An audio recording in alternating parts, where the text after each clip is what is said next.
January 29th. Today is Sunday, so a day off school, which means I can get some amazing commodities. Unfortunately, I didn't understand the current financial situation I'm in, and which I mean I have literally no money. So I do a little spin and head into town to hang out with Kanji. Went to the hill overlooking the town. He brought me here, saying that he wanted to talk somewhere quiet. He starts by saying that the other day he went to visit his father's grave. It's the first time he went on his own. Well, he had a lot to tell him. That's a lot to do so suddenly, man. I ask him how it was, since it must have been tough. He responds, well, he felt like he could finally face him. A little late, though. He smiles sadly, but continues that his father told him something right before he died. If you're a man, you have to become strong. He felt like he was telling him he wasn't a real man. Pissed him off, so he changed his looks and pushed himself away from people, fighting gangs, thinking he was keeping mom safe, and even trying to catch the killer. He was just being stubborn. He thought all that was how he was becoming strong, that he was really making up all the trouble he caused.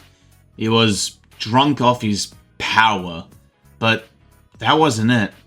That ain't what Dad meant. He still doesn't really get what being strong means, but he's gonna start by not lying to himself.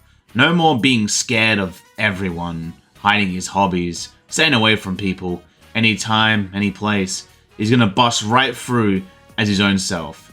That's the way to deal with that other him in the TV world.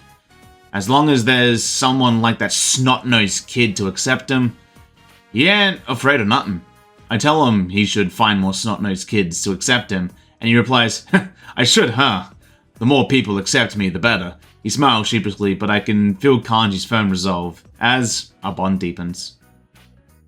He tells me that they're gonna put the dolls of his up for sale at the shop. They were a big hit with the kid and his mom.